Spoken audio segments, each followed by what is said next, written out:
ഇന്നുവരെ ഈ ഭാഗത്ത് ഇതേപോലെ ഒരു തെരച്ചിൽ ഉണ്ടായിരുന്നില്ല എന്നതും ശ്രദ്ധിക്കണം. ഇത് ആർമിയുടെ സംഘാംഗങ്ങൾ അവരുടെ ബാറ്ററിയൊക്കെ ഉപയോഗിച്ചുകൊണ്ട് താൽക്കാലികമായൊരു ക്രമീകരണം നടത്തി വൈദ്യുതി അവിടേക്ക് കൊണ്ടുവരുന്ന ദൃശ്യമാണ് കാണുന്നത്. ഇത് ആർമിയുടെ ഇലക്ട്രിക്കൽ സംഘവും യുവജന സംഘടനകളും ഒരുമിച്ച് ചേർന്ന് അവിടേക്ക് വെളിച്ചം നൽകുന്ന കാഴ്ചയാണ് പ്രിയപ്പെട്ട പ്രേക്ഷകരെ നിങ്ങൾ കണ്ടുകൊണ്ടിരിക്കുന്നത്. ഈ വയനാട് ദുരന്തത്തിൻ്റെ 4ാം ദിവസം എത്തി നിൽക്കുമ്പോൾ വളരെ 1000-1 സാധ്യത മാത്രമുള്ള ഒരു മിഷനിലേക്കാണ് ഈ രാത്രിയിൽ ദൗത്യസംഘം എത്തിച്ചേർന്നിരിക്കുന്നത്. മുണ്ടക്കയിൽ ഒരു പ്രദേശത്തെ ഒന്നാകെ ദുരന്തമെടുത്തുപോയ ഒരു പ്രദേശത്ത് മുണ്ടക്കൈ അങ്ങാടിയിൽ പള്ളിക്കടുത്ത് ഒരു വലിയ മിഷനുള്ള തുടക്കമാണ്. ഈ മിഷൻ ഒരൊറ്റ ലക്ഷ്യത്തോടു കൂടിയുള്ള മിഷനാണ്. ആ ലക്ഷ്യം എന്താണെന്നാൽ ആ ശ്വാസമുള്ള ജീവി മനുഷ്യനാണോ അതല്ല മറ്റേതെങ്കിലും ജീവിയാണോ, എന്തെങ്കിലും തരത്തിൽ അതൊരു മനുഷ്യജീവി അല്ലെന്ന് ഉറപ്പാക്കിയതിനു ശേഷമായിരിക്കും, അതല്ലെങ്കിൽ മനുഷ്യജീവിയാണെങ്കിൽ ഉടൻ മണ്ണിൽ നിന്ന് രക്ഷിച്ചെടുത്തതിന് ശേഷമായിരിക്കും ഈ ദൗത്യം അവസാനിപ്പിക്കുക. ജീവനായുള്ള രാത്രി ദൗത്യത്തിൻ്റെ തത്സമയ ദൃശ്യങ്ങളാണ് പ്രേക്ഷകർ മുണ്ടക്കയിൽ നിന്ന് കാണുന്നത്. TV പ്രസാദ് മല്ലമീനും അർജുൻ കല്യാടും അർജുൻ മട്ടന്നൂരും തത്സമയം നമുക്കൊപ്പം ചേരുന്നുണ്ട്. ആദ്യം ഇനി ഞാൻ TV പ്രസാദിലേക്ക് കൂടി പോകുന്നു. TV പ്രസാദ് ഇപ്പോൾ താൽക്കാലികമായി അവിടെ ജനറേറ്റർ കൊണ്ടുവന്ന് ഒരു ലൈറ്റ് പ്രകാശിപ്പിക്കാനുള്ള ശ്രമം തുടരുകയാണ്. 4ാമത്തെ സിഗ്നൽ പരിശോധന തുടരുന്നു. ഒരുപക്ഷെ അല്പസമയത്തിനുള്ളിൽ അതിൻ്റെ കൂടി റിസൾട്ട് വരും. ഇപ്പോൾ മനസ്സിലാക്കുന്നത് ആ കെട്ടിടത്തിനുള്ളിൽ പരിശോധന നടത്താൻ പോകുന്നുവെന്നാണ്. പക്ഷേ തകർന്നു വീഴാറായി നിൽക്കുന്ന ദുർബലമായൊരു കെട്ടിടമാണത്. അത്രമേൽ തകർന്ന കെട്ടിടമാണ്. ഇപ്പോൾ എനിക്ക് തോന്നുന്നു നമ്മുടെ അടുത്തൊരു നായ്ക്കുട്ടിയും ക്യാമറയുടെ ഫ്രെയിമിനുള്ളിലുണ്ട്. അവൻ ഈ വീട്ടിലെ വളർത്തുന്ന നായ്ക്കുട്ടിയായിരുന്നു. നേരത്തെ നമ്മുടെ ഫ്രെയിമിൽ വന്ന് പെട്ടതാണ്. ഈ ആൾക്കൂട്ടത്തിനരികിൽ ഈ ജീവൻ തുടിക്കുന്ന ഒരു ജീവിയുടെ സാന്നിധ്യം തേടി സിഗ്നൽ നിൽക്കുമ്പോൾ ഈ നായ്ക്കുട്ടിയും ഈ ക്യാമറ കണ്ണുകൾക്ക് മുന്നിലുണ്ട് എന്നതാണ് കൗതുകകരമായ കാര്യം. ആർമിയുണ്ട്, NDRF ഉണ്ട്, ഒപ്പം SDRF ഉണ്ട്, യൂത്ത് സംഘടനകളുണ്ട്. ഈ ദുരന്തത്തിൻ്റെ വലിയ നിലവിളികൾക്കിടയിലും നമ്മളുടെ കണ്ണീരിനിടയിലും ഒരു ചിരിയുണ്ടാകുമോ എന്നതാണ്. നോക്കൂ, വീണ്ടും ആ നായ്ക്കുട്ടി നമ്മുടെ ക്യാമറ ഫ്രെയിമിലൂടെ മുന്നിലേക്ക് പോകുന്നു. ഇവിടെ ഈ മുണ്ടക്കൈ ഭാഗത്ത് ഉണ്ടായിരുന്ന 140ഓളം വീടുകളിൽ ഏതോ വീട്ടിലെ ഉടമസ്ഥർ പോറ്റിയതാണ് ഈ നായ. ആ നായയുടെ ഉടയോർ നഷ്ടപ്പെട്ടിരിക്കുന്നു. നായ കുറച്ച് നേരമായി 4 ദിവസമായി തെരച്ചിലിലാണ്. നമ്മളും തെരച്ചിലിലാണ്. ആ തെരച്ചിൽ ഒരു ജീവന് വേണ്ടിയാണ്. നായയുടെ തെരച്ചിൽ ഉടയോന് വേണ്ടിയാണ്. നമ്മളുടെ തെരച്ചിൽ ഉയിരിനു വേണ്ടിയാണ്. ആ തെരച്ചിലാണ് ഇപ്പോൾ പ്രിയപ്പെട്ട പ്രേക്ഷകർ കണ്ടുകൊണ്ടിരിക്കുന്നത്. മുണ്ടക്കൈയിൽ നിന്നുള്ള തത്സമയ ദൃശ്യങ്ങളാണ്. നമുക്കൊപ്പം TV പ്രസാദുണ്ട്. TV പ്രസാദ് ആ കാഴ്ചയൊന്ന് ഇനി പ്രേക്ഷകരോട് വിശദീകരിക്കാം. ഇനി നടക്കാൻ പോകുന്ന കാര്യങ്ങൾ ഇപ്പോൾ വെളിച്ചം സ്ഥാപിക്കുകയാണ് ആദ്യത്തെ ഘട്ടം. അത് കഴിഞ്ഞാൽ കെട്ടിടത്തിനുള്ളിൽ കയറിയുള്ള പരിശോധന. 3ാമത്തത് സിഗ്നൽ കിട്ടിയ സ്ഥലത്ത് ഒരുപക്ഷെ JCB തന്നെ കൊണ്ടുവന്നുള്ള മറ്റൊരു പരിശോധന. അങ്ങനെയാണോ ഇനി നമ്മൾ മനസ്സിലാക്കേണ്ടത്?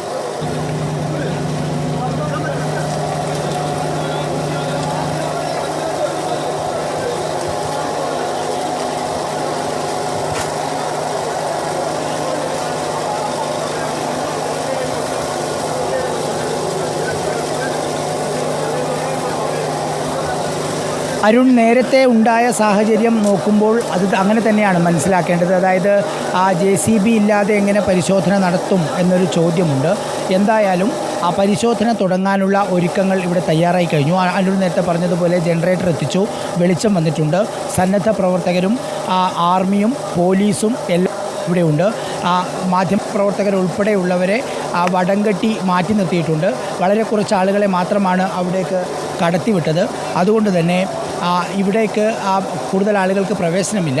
അതുകൊണ്ട് ഈ രക്ഷാദൗത്യത്തിൻ്റെ നീക്കമാണ് നമുക്കിപ്പോൾ ഇവിടുന്ന് ദൃശ്യങ്ങളിൽ കാണുന്നത് തന്നെയാണ്. അതായത് ആ ജനറേറ്റർ വന്നതിന് ശേഷമുള്ള വെളിച്ചം വന്നു. ഇനിയിപ്പോൾ അടുത്ത ഘട്ടത്തിലേക്ക് കടക്കും. ഇനിയിപ്പോൾ ആ കെട്ടിടം കേന്ദ്രീകരിച്ച് ആ രക്ഷാപ്രവർത്തനം തുടങ്ങുമോ എന്നുള്ളതാണ് പ്രധാനപ്പെട്ട ചോദ്യം. ഇനി അതല്ല, നേരത്തെ ചെയ്തതുപോലെ JCB ഉൾപ്പെടെ കൊണ്ടുവരേണ്ടി വരുമോ? പക്ഷേ ഒരു ജീവനുള്ള ഒരു വസ്തുവിനെ, ജീവനുള്ള ഒന്നിനെ പുറത്തേക്ക് എടുക്കണമെങ്കിൽ സ്വാഭാവികമായി ഈ രാത്രി JCB ഉപയോഗിച്ചുള്ള ഒരു ശ്രമം അത് എത്രത്തോളം പ്രാക്ടിക്കലാകും എന്നൊരു ചോദ്യമുണ്ട്. നിലവിൽ എന്തായാലും JCB ഇവിടേക്ക് എത്തിച്ചിട്ടില്ല.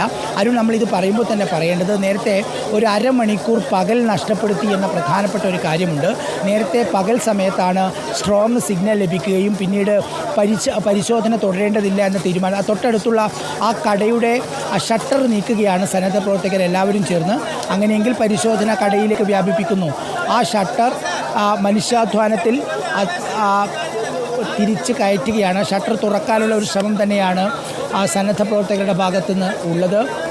സന്നദ്ധ പ്രവർത്തകരും ആർമിയും പോലീസും അതുപോലെ തന്നെ റഡാറുമായി വന്ന മറ്റ് കമ്പനിയുടെ ജീവനക്കാരുമാണ് ഇവിടെ ഇപ്പോൾ ഉള്ളത്. അവരുടെ നേതൃത്വത്തിൽ തന്നെയാണ് എല്ലാ കാര്യങ്ങളും ഇവിടെ ഇപ്പോൾ നടക്കുകയും ചെയ്യുന്നത്. എന്തായാലും സമീപകാലത്തൊന്നും നമ്മൾ കണ്ടിട്ടില്ലാത്ത ഒരു രക്ഷാദൗത്യമാണ് മുണ്ടക്കയിൽ ഉണ്ടാകുന്നത്. വൈകുന്നേരത്തോടുകൂടി ജീവൻ്റെ തുടിപ്പ് അതിൻ്റെ ഒരു സിഗ്നലായി പുറത്തേക്ക് വരുന്നു. ആ സിഗ്നൽ വീണ്ടും സ്ഥിരീകരിക്കുന്നു. അതിൻ്റെ അടിസ്ഥാനത്തിൽ JCB, ഹിറ്റാച്ചിയൊക്കെ ഉപയോഗിച്ചുള്ള പരിശോധന നടക്കുന്നു. തൊട്ടടുത്ത് വെള്ളക്കെട്ടുള്ളതുകൊണ്ട് അത് റഡാറിൻ്റെ സിഗ്നലിന് ചിലപ്പോൾ ബാധിച്ചേക്കാമെന്നുള്ളതുകൊണ്ട് ആ വെള്ളം വറ്റിക്കാനുള്ള ശ്രമമുണ്ടാകുന്നു. പിന്നീടും നോക്കിയ സമയത്തും ശക്തമായ സിഗ്നൽ തന്നെ കിട്ടുന്നു. പക്ഷേ ദൗർഭാഗ്യകരമെന്ന് പറയട്ടെ, ദൗത്യം അവസാനിപ്പിക്കാൻ തീരുമാനിക്കുന്നു. ആരുടെയോ നിർദ്ദേശപ്രകാരം ദൗത്യം അവസാനിപ്പിച്ച് മടങ്ങുന്ന വഴിയിൽ ആ ദൗത്യം തുടരണം എന്ന നിർദ്ദേശം മുഖ്യമന്ത്രിയുടെ ഓഫീസിൽ നിന്നുണ്ടാകുന്നു. തുടർന്ന് ദൗത്യം തുടരാൻ വേണ്ടി തീരുമാനിക്കുന്നു.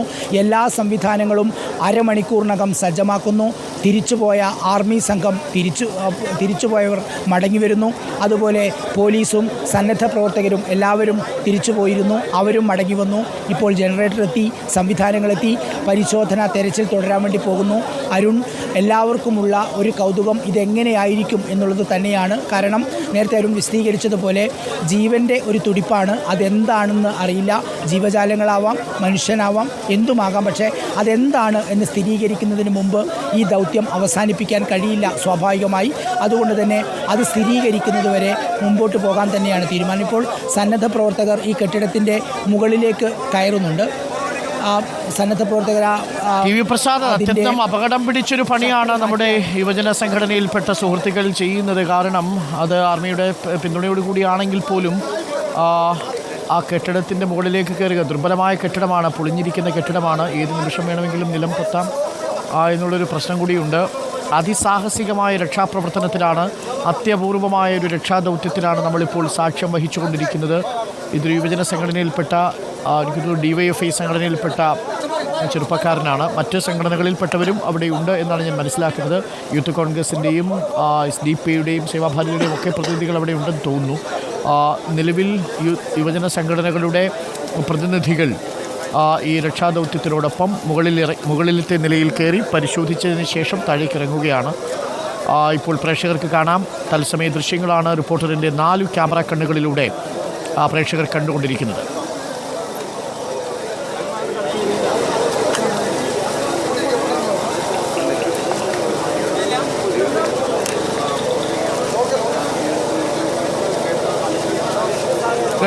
വലിയ പ്രതീക്ഷകളുണ്ട്. 1000-1 സാധ്യത മാത്രമാണ് എന്ന് നമ്മൾ ആവർത്തിച്ചു പറയുമ്പോഴും ആ നായയുടെ സാന്നിധ്യമടക്കം ചില സൂചനകൾ നൽകുന്നുണ്ട്. പക്ഷെ നമുക്കറിയില്ല എന്താണ് വിധി കാത്തിവെച്ചിരിക്കുന്നതെന്നറിയില്ല എന്ന് നമ്മൾ പറയുന്നത് പോലെ ഈ രക്ഷാദൗത്യത്തിൻ്റെ അന്തിമ റിസൾട്ട് ഒരുപക്ഷെ കണ്ണീരിനടിയിൽ ഊറിക്കൂടിയ ഒരു പുഞ്ചിരിയാണോ എന്നുള്ളതാണ്. അതല്ല പതിവ് പോലെ നിരാശരായി മടങ്ങേണ്ടി വരുമോ? പക്ഷേ നിരാശരായി മടങ്ങുമ്പോഴും നമ്മൾ ആ ഒരു സാധ്യതയും വിട്ടില്ലല്ലോ. ഒരു ജീവനെയെങ്കിലും രക്ഷിച്ചെടുക്കാൻ നമുക്ക് സാധിച്ചാൽ അത് ഈ രക്ഷാദൗത്യത്തിൻ്റെ വലിയ നേട്ടങ്ങളിലൊന്നായി നമ്മൾ രേഖപ്പെടുത്തപ്പെടുമെന്ന് നിസ്സംശയം നമുക്ക് പറയാം. സിഗ്നൽ ലഭിച്ച സ്ഥലത്ത് പരിശോധന തുടരുന്നു. സ്ഥലത്ത് ജനറേറ്റർ എത്തിച്ചു. കൂടുതൽ രക്ഷാപ്രവർത്തകരെത്തുന്നു. ജീവൻ്റെ തുടിപ്പിന് വേണ്ടിയുള്ള ആകാംക്ഷയിലുള്ള കാത്തുനിൽപ്പ്. 4 ക്യാമറ കണ്ണുകളിൽ നിന്നുള്ള തത്സമയ ദൃശ്യങ്ങളാണ് ഇപ്പോൾ പ്രിയപ്പെട്ട പ്രേക്ഷകർ കണ്ടുകൊണ്ടിരിക്കുന്നത്. മുണ്ടക്കയിലെ നൈറ്റ് മിഷൻ ഓപ്പറേഷൻ അതിൻ്റെ വിവിധ ആംഗിളുകളിൽ നിന്നുള്ള ദൃശ്യങ്ങളാണ് പ്രേക്ഷകർ കാണുന്നത്. ജീവൻ്റെ തുടിപ്പിന് വേണ്ടിയുള്ള അപൂർവമായിട്ടുള്ള രക്ഷാദൗത്യം കാണുന്നു. പൂർണ്ണമായും രക്ഷാപ്രവർത്തകരോടൊപ്പം ചേർന്ന് നിന്നുകൊണ്ട് സന്നദ്ധ സംഘടനകളും ഈ രക്ഷാപ്രവർത്തനത്തിന് പങ്കാളികളാവുന്ന ദൃശ്യങ്ങളാണ് കണ്ടത്. നേരത്തെ